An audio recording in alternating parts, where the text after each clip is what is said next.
शादी के सुहाग सेज पर बैठी एक स्त्री का पति जब भोजन का थाल लेकर अंदर आया तो पूरा कमरा उस स्वादिष्ट भोजन की खुशबू से भर गया।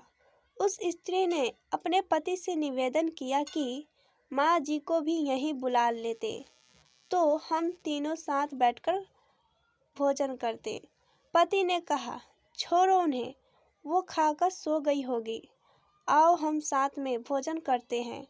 उस स्त्री ने पुनः अपने पति से कहा कि नहीं, मैंने उन्हें खाते हुए नहीं देखा। तो पति ने जवाब दिया कि क्यों तुम जिद कर रही हो, शादी के कार्यों में से थक गई होगी इसलिए सो गई होगी, नींद टूटेगी तो खुद भोजन कर लेगी, तुम आओ हम प्यार से खाना खाते हैं।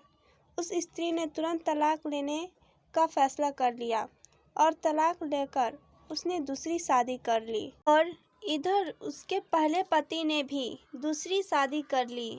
दोनों अलग अलग सुखी घर की गृहस्थी बनाकर खुशी खुशी रहने लगे। इधर उस स्त्री के 2 बच्चे हुए जो बहुत ही सुशील और आज्ञाकारी थे। कई वर्ष बीत जाने के बाद एक दिन वह औरत अपने बेटे के साथ यात्रा पर गई हुई थी। एक जगह तीनों माँ बेटे भोजन के लिए रुके और बेटे भोजन परोसकर माँ से खाने की विनती करने लगे। उसी समय उस स्त्री की नज़र सामने एक फटेहाल, भूखे और गंदे से एक वृद्ध पुरुष पर पड़ी जो इस स्त्री के भोजन और बेटों के तरफ बहुत ही कातर नज़र से देख रहा था।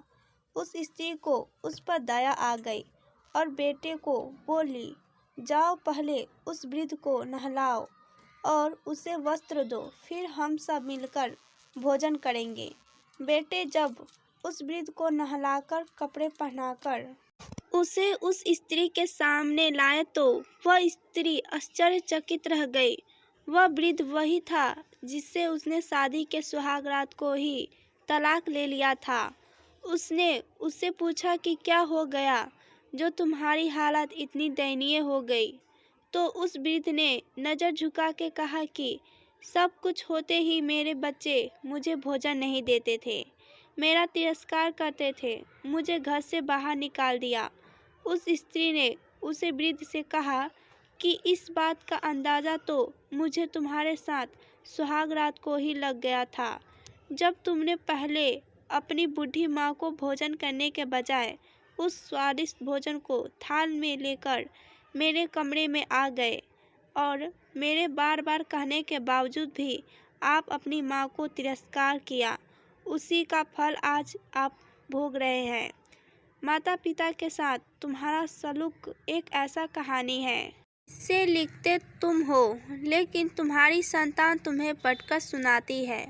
जैसा व्यवहार हम अपने बुजुर्गों के साथ करेंगे उसी देखा देखकर हमारे बच्चे में भी यही गुण आता है कि शायद यही परंपरा होती है।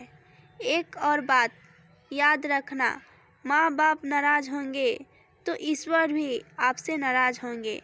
आशा करती हूँ कि आपको यह कहानी पसंद आई होगी। पसंद आई है तो चैनल को लाइक और सब्सक्राइब जरूर करें। इस कहानी को सुनने के लिए आपका बहुत बहुत धन्यवाद।